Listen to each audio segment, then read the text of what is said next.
Aujourd'hui, on va parler des erreurs à bannir quand on veut vivre de son contenu. Alors, je suis désolé, enfin, je vous précise d'ores et déjà, je suis désolé s'il n'y a pas un énorme niveau d'énergie dans cette vidéo. Il y a quelque chose comme il y a 2 jours, j'ai été dans un pub japonais. Donc à Séoul, dans un pub japonais, un pub assez sympa, et j'ai mangé des octopus, des poulpes, ouais, des petits poulpes crus avec des légumes et tout. Alors je sais pas si c'est ça, je sais pas, j'étais super mal, j'ai vraiment été super malade, j'ai eu de la fièvre et tout, vraiment. Ouais, c'était, j'ai passé la nuit, pas la nuit d'avant, mais la nuit d'avant-hier, j'ai passé une nuit de folie. Donc voilà, je suis en train de récupérer un petit peu. Mais voilà, je vais pas avoir un niveau d'énergie hallucinant. Bon, en tout cas, je vais essayer d'être, voilà, essayer de donner le meilleur de moi-même.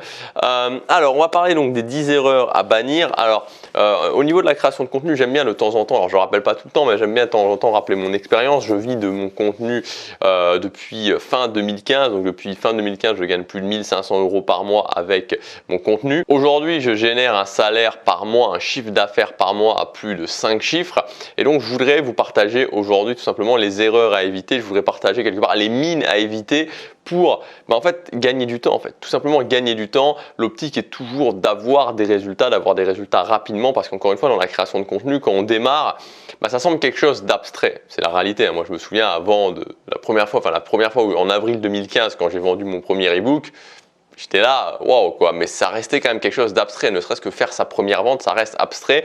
Donc c'est pour ça qu'il faut impérativement, rapidement avoir des résultats pour mettre de la réalité là-dedans, pour qu'on se rende compte que c'est possible et donc pour pouvoir continuer. Le but, j'ai des résultats, je continue. Et donc plus j'évite les erreurs, plus rapidement j'ai des résultats. C'est ce qu'on va voir aujourd'hui ensemble. La première erreur à éviter, c'est de voir ça comme une activité annexe. Moi, je le sais bien, j'ai coaché beaucoup de gens dans la thématique du business en ligne, dans la thématique de la création de contenu.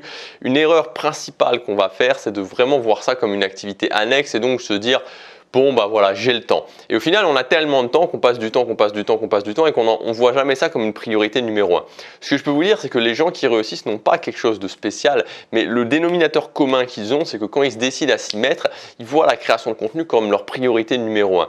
Donc si vous faites de la création de contenu, comme on en parle justement avec la formation Vivre de son contenu en 180 jours, la méthode 180 jours, si vous faites pendant 180 jours de votre priorité numéro 1 de vivre de votre contenu, vous aurez des résultats et vous allez réussir. 180 jours, c'est pas énorme, c'est 6 mois. Vous faites ça, votre priorité numéro 1 pendant 6 mois, vous allez avoir des résultats. La deuxième erreur à éviter, c'est de penser que vous n'avez rien à apporter aux autres. Vous avez des choses à apporter aux autres. Dans la thématique que vous allez choisir, dans la spécialité que vous allez choisir, vous avez forcément des choses à apporter aux autres. Vous avez forcément une vision qui est différente. Vous savez, moi, quand j'ai commencé dans la thématique du développement personnel, je me disais, ok, concrètement, qu'est-ce que j'ai à apporter aux autres? Vous savez, il y a tellement de gens qui en parlent, il y a tellement de gens, surtout dans une méga thématique comme ça. Vous avez des gens déjà qui font des conférences devant des 2, 3, 4, 5 000 personnes, qui sont des pointures. On se dit, mais voilà, concrètement, comment on va faire sa place? Comment on va pouvoir se dire, alors qu'on n'a pas forcément d'expérience, alors qu'on n'a pas forcément de résultats à apporter, comment on va pouvoir faire son trou là-dedans? Mais encore une fois, il y a toujours des gens qui sont, il y a toujours des gens qui vont être connectés à ce que vous dites. Il y a toujours des gens qui vont être plus connectés à votre façon de penser que même à des façons de penser de gens qui ont déjà des tonnes et des tonnes de fans qui les suivent. Donc n'ayez pas peur de ça, dites-vous que vous avez des choses à apporter, dites-vous concrètement que voilà, vous allez pouvoir, par votre façon de penser, par votre façon de voir les choses, par la façon dont vous allez exprimer les choses, connecter avec des gens qui ne sont pas connectés forcément avec d'autres personnes. Le troisième point, la troisième erreur à éviter, c'est de vouloir trop bien faire. Je le répète souvent, mais gardez en tête que vous allez mal faire. Vous allez mal faire les choses. À chaque étape du processus, vous allez mal les faire. Vous allez mal faire vos vidéos, vous allez mal dire votre texte, vous allez mal, les premières formations vont pas être extraordinaires, etc., etc.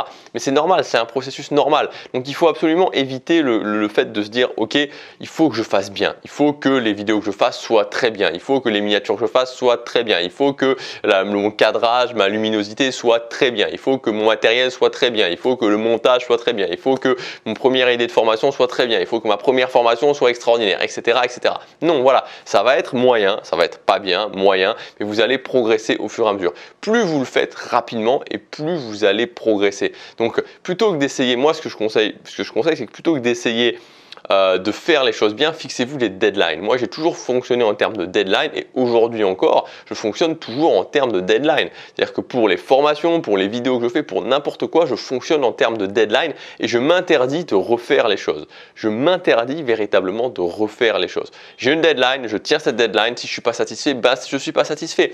Et j'ai surtout compris aussi que c'était très subjectif. Le fait d'être satisfait est extrêmement subjectif. Moi, je le sais, maintenant, j'ai quand même, là, je pense que j'arrive aux 70 formations tournées.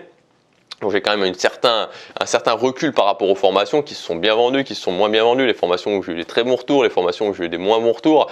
Et ce que je peux vous dire, c'est que c'est souvent très surprenant, quoi. C'est souvent très surprenant. Il y a des fois des formations où j'étais là à la fin et j'avais le sourire jusqu'aux oreilles. Je me disais, mais c'est un truc magnifique, c'est génial, ça va aider un maximum de gens. Et des fois, ça se vend pas bien du tout. Et des fois, il y a des gens qui me disent, ah ouais, bah, j'ai pas trouvé ça terrible. Alors que des fois, il y a des formations où je me disais, putain, mais j'ai pas réussi à faire ce que je voulais, c'est pas bien, je suis pas content de moi. Et là, à ce moment-là, ça fait un carnage en termes de vente et j'ai des commentaires, c'est la meilleure formation, c'est génial. Donc voilà, c'est très subjectif, c'est pareil pour les vidéos, donc il ne faut surtout pas penser que votre avis, la façon dont vous voyez les choses est la vie générale. En général, c'est très rarement le cas. C'est très subjectif, apprenez à mettre en place des deadlines, suivez ces deadlines et si vous n'êtes pas content, bah c'est pas grave, vous n'êtes pas content et vous passez à la chose supérieure, vous allez vous améliorer au fur et à mesure.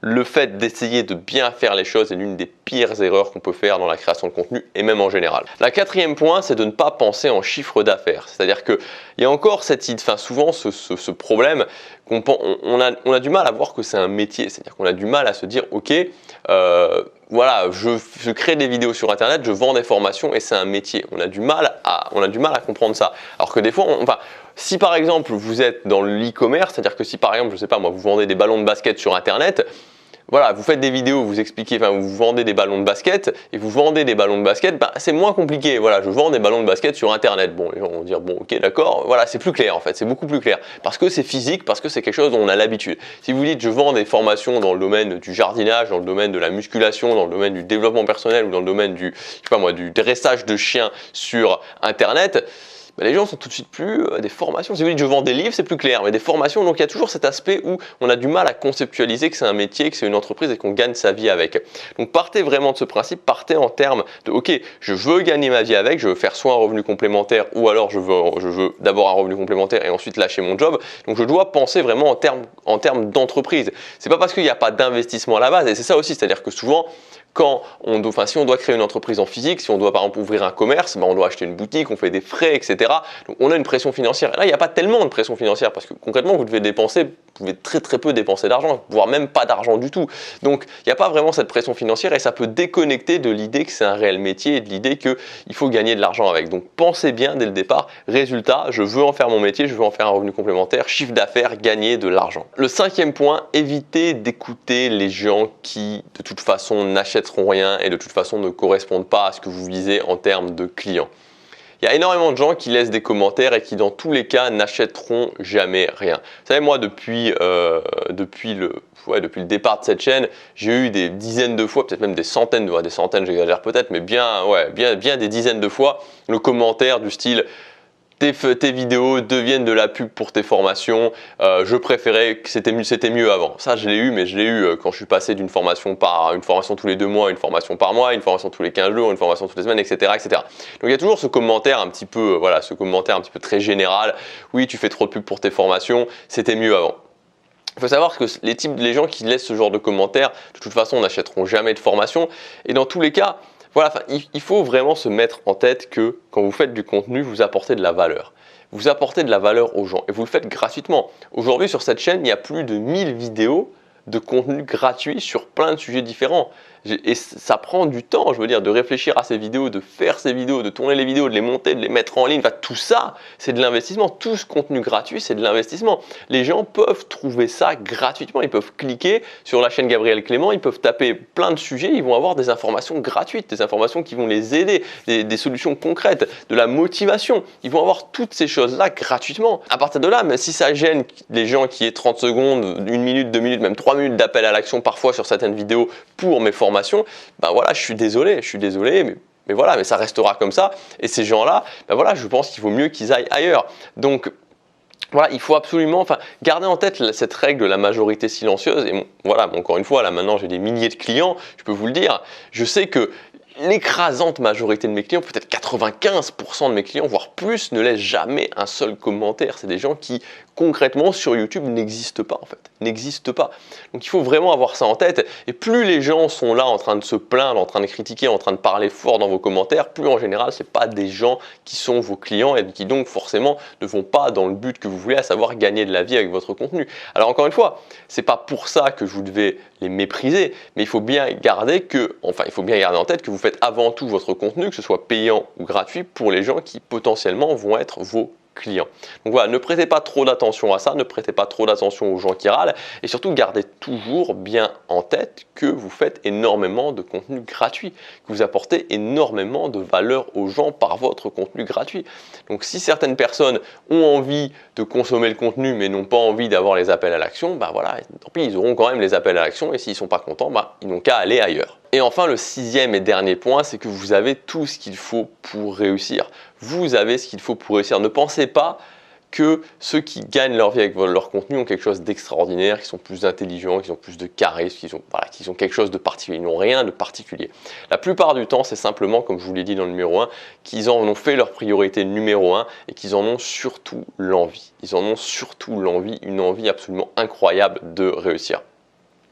Je garde en tête, moi, cette citation. Non, c'est pas une citation, c'est une histoire. C'est une histoire d'un journaliste, en fait. Alors, je sais plus vraiment exactement le contexte, mais un journaliste qui va interroger un moine. Vous savez, le moine tibétain. Voilà, on se dit, ce moine, il est sage, il a les réponses pour notre vie. Et il demande à ce moine, il va le voir et il demande à ce moine, ok, voilà, j'ai une question, comment faire pour être heureux dans la vie? Et le moine prend la tête du journaliste, il lui met, puisqu'ils sont à côté d'une rivière, il lui met la tête dans l'eau et il lui maintient la tête dans l'eau. Il lui maintient la tête dans l'eau vraiment pour le noyer. Le journaliste est en train de se débattre comme un fou, il se débat. Et au bout de 30 secondes, vraiment quand le journaliste n'en peut plus, le moine lui ressort la tête de l'eau et il dit tout simplement au journaliste, le jour où tu voudras être heureux dans la vie, le jour où tu voudras atteindre tes objectifs comme tu voulais sortir de l'eau quand je te maintenais la tête pour essayer de te noyer, alors ce jour-là, tu réussiras. Donc voilà, c'est une question d'envie avant tout. Quand on atteint un niveau d'envie qui est absolument incroyable, alors on peut réussir. Mais gardez bien en tête que vous avez tout, absolument tout pour y arriver. Maintenant, c'est à vous de prendre la décision. Voilà, si vous voulez qu'on fasse ça ensemble, je vous rappelle que vous avez accès jusque demain à ma méthode, la méthode 180 jours. C'est 180 jours pour vivre de son contenu. Donc, c'est la grande formation du début d'année pour vivre de son contenu. On reprend tout à la base. C'est vraiment la méthode, que vous soyez débutant, que vous soyez moins débutant. On va faire ensemble toutes les étapes nécessaires. C'est un plan d'action. Vous avez à suivre les étapes, vous avez à suivre le plan étape par étape. Ça dure 180 jours. Ce que vous devez faire en fait, c'est de travailler 2 fois 30 minutes, 1 heure ou 2 fois 30 minutes tous les jours pendant 180 jours. Donc sur chacun des modules, vous aurez des actions précises à faire les unes après les autres. Vous aurez aussi guidé un plan d'action à suivre. Voilà, donc si vous dites ok, si vous êtes, vraiment, cette formation elle s'adresse pour les gens qui disent ok, maintenant je veux le faire, dans 180 jours je vis de mon contenu. L'idée, le but, c'est que vous puissiez atteindre les 1500 € par mois au bout de 180 jours. Encore une fois, je le répète, ce n'est pas une garantie à 100% que tout le monde atteindra les 1500 € par mois. L'idée, c'est d'avoir ce résultat. Certaines personnes auront plus, certaines personnes auront moins, mais dans tous les cas, vous aurez des résultats et dans tous les cas, en continuant, vous atteindrez ce chiffre. Voilà, donc c'est valable parce que demain soir, vous avez toutes les informations, tout le descriptif dans le premier lien dans la description. Je vous dis à demain, passez à l'action, chaque jour compte.